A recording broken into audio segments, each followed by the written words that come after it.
Pessoal, vamos lá, eu vou trazer mais um estudozinho agora da carta, a segunda carta de Timóteo. Só o contexto assim para você entender. É uma carta pequena, dá para você ler, acho que uns 15 minutos, são 4 capítulos só. Eu aconselho que você leia ela toda, porque você, depois que eu falar aqui, você lê, você vai entender mais o que ela tem lá. O que acontece? Eu vou citar o capítulo que está, o versículo que está no capítulo 4, versículo 7, que diz assim: combati o bom combate, encerrei minha carreira e guardei a fé. Vamos entender direitinho o porquê que Paulo falou isso.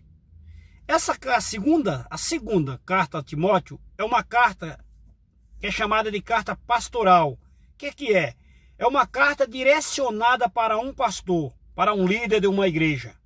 Então o destinatário dessa carta era um pastor, e esse pastor se chamava Timóteo. O que acontece? Paulo, quando escreveu essa carta, ele estava preso. O imperador Nero tinha mandado prender. E ali Paulo sabia que Nero já ia matá-lo. Ele estava preso, mas era o fim da sua vida. E ele resolve escrever essa carta para Timóteo, recomendando a igreja, porque ele está passando o ministério dele para Timóteo. Agora analise. Paulo está preso e quando você lê a carta, você vê que ele está aconselhando Timóteo, ele está consolando Timóteo, ele está encorajando Timóteo a tomar conta do ministério. Devia ser o contrário, né? Devia ser Timóteo, que estava solto, fazer isso com Paulo. Mas ali ele está entregando. Veja o cuidado que Paulo tem com o evangelho. E Paulo ele escreve para Timóteo dizendo: ó, Timóteo, cuidado com os falsos profetas, cuidado com os falsos apóstolos, que naquela época já surgia, cuidado com os falsos ensinamentos dentro da igreja. Aí ele sai, cuidado com fulano, com cicrano, cuide daquele. Ele recomenda o ministério tudo para Timóteo. Porque ele diz assim: Timóteo, eu combati o bom combate. Eu estou encerrando a minha carreira, eu vou morrer, Nero vai me matar. Mas eu guardei minha fé em Cristo. É como se ele dissesse assim: olha para mim, eu passei por tudo, sofri. Quando você olha o Paulo, a história de Paulo, Paulo ele passa de perseguidor da igreja, que era chamado Saulo antes de converter, a perseguido. Paulo ele foi chamado de impostor. Paulo foi apedrejado porque pregava o evangelho. Paulo foi chicoteado. Paulo levou varadas. Paulo foi preso. Paulo sofreu naufrágio.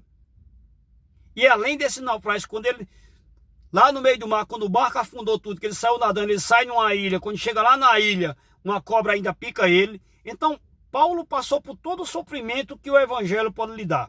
Isso Jesus já tinha falado na conversão dele, quando teve um encontro com ele lá em Atos 9.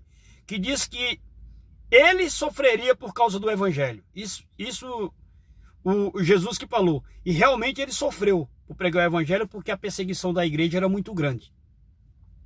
Então Paulo, quando ele diz: eu combati o bom combate, encerrei minha carreira e guardei a fé, era porque ele estava preso. Ele estava nos calabouços do palácio em Roma. Nero era o imperador naquela época.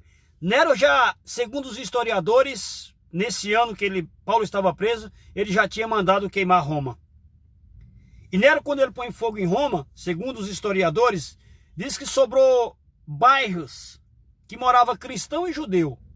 E Nero usou esse álibi para dizer o seguinte: quem queimou Roma foram os cristãos. Eles que queimaram, por isso que não queimou os bairros deles. E com isso Nero aumentou mais a perseguição na igreja, pondo a culpa no cristão. E o maior líder na época era Paulo. Então a perseguição em cima de Paulo aumentou mais ainda. E com isso Nero conseguiu prender Paulo. E quando prendeu Paulo, Paulo já tinha sido preso antes disso, mas ele foi preso numa prisão domiciliar, que é uma prisão que alguém pode visitar, pode conversar, pode tudo. Nessa ele não podia, mas na primeira ele podia. Então, Paulo, quando ele estava nessa prisão, a primeira prisão, ele ficava algemado com um guarda do lado, chama guarda pretorial, com um soldado do rei lá, no palácio do rei. Então Paulo ele andava, era 24 horas, cada soldado ficava 8 horas por dia. Então no mínimo ele ficava com 3 soldados diferentes cada dia. E nisso Paulo também pregava o evangelho para esses caras. Você imagina, ele era um missionário, um pregador do evangelho. E esses caras começaram a se converter também, dentro do Palácio do Rei. Isso você vai ver quando você vê a carta aos Filipenses, que ele escreve dessa prisão.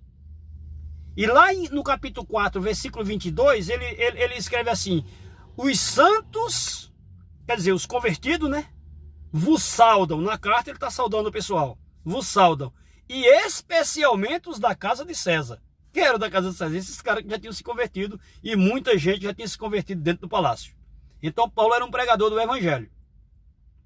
Com isso, agora no final da vida, ele está recomendando o seu ministério a Timóteo. Agora, observe, um cara como Paulo, poderoso que eu falo assim, em pregar o evangelho, um missionário, um cara que fundou igreja por onde andava, fundava igreja. Cuidou do evangelho sem saber de querer dinheiro, porque ele tinha amor ao evangelho. Então, ele teve muito cuidado nisso. Quando você lê o que Paulo escreve, você vê que ele tinha o maior cuidado de ser chamado de mercenário. Ele tinha o maior medo. Então, ele não se preocupava com dinheiro, ele se preocupava em pregar o evangelho. Então, quando você vê Paulo escrevendo para Timóteo essa carta, que ele diz que combateu o bom combate, encerrou a carreira e guardou a fé, porque ele está no final da vida. Ali ele já sabia que Nero ia matar ele, que não era como a primeira prisão que ele ficou solto, depois soltaram. Essa ele já sabia que Nero ia morrer. Na outra você vê que ele ora, que ele pede oração por ele pede tudo. Nessa ele não pede para a igreja orar, ele mesmo não ora, você não vê que não tem oração dele, porque ele sabe que ali era o fim dele, que ele chegou ao final da carreira.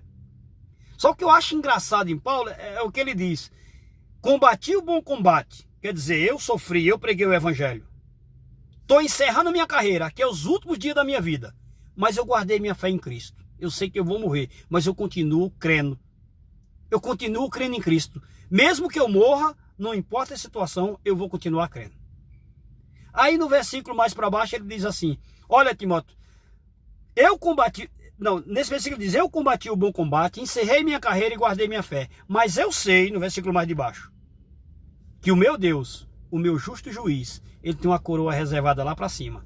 Nero, ele vai me matar. Nero, ele vai me decapitar. E realmente decapitou. Nero vai me decapitar.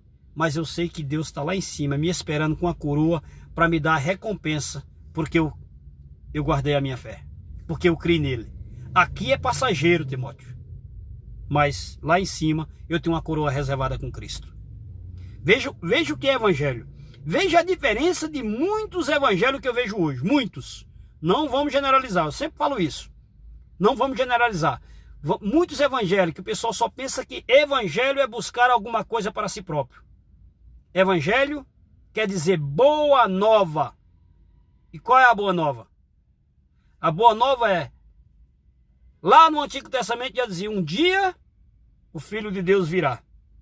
E ele nascerá de uma virgem. E ele nasceu. E ele vai comandar o seu povo. Ele vai ser pastor do seu povo. E ele foi. E ele vai morrer. Ele vai sofrer. Ele vai padecer. E ele padeceu. E ele vai morrer. E ele morreu. Ele vai morrer pregado numa cruz. Num madeiro. Foi pregado numa cruz. E ele vai ressuscitar o terceiro dia. E ele ressuscitou. E agora continua dizendo a boa nova: um dia ele virá buscar o seu povo. Isso é evangelho. É você anunciar quem é Cristo. É você mostrar para a pessoa quem é Cristo. Porque o que eu vejo muito, eu fico prestando atenção que eu sou meio curioso. Eu vejo a pessoa fazer pregações que não fala de Cristo hora nenhuma. Aí no final ele faz um apelo: quem quer aceitar Jesus, vem aqui. Ué, como é que o cara vai aceitar uma coisa que ele não conhece? Ele primeiro tem que conhecer para ele poder aceitar. Senão ele não aceita, porque ele não conhece. Então, evangelho é Cristo, é pegar Cristo. Então, quando Paulo diz: eu combati o bom combate, encerrei minha carreira e guardei minha fé, ele está dizendo: eu vou morrer, mas eu continuo crendo. O meu Redentor vive, eu creio nele. Jesus vai permitir, que fosse nos dias de hoje, muitos diriam: não pode acontecer isso com o crente. Não pode acontecer isso com quem crê em Cristo. Cristo não pode deixar morrer, mas Cristo ele está preocupado com tua salvação. Aqui todos nós estamos de passagem. Estamos hoje aqui, amanhã ninguém sabe onde estaremos.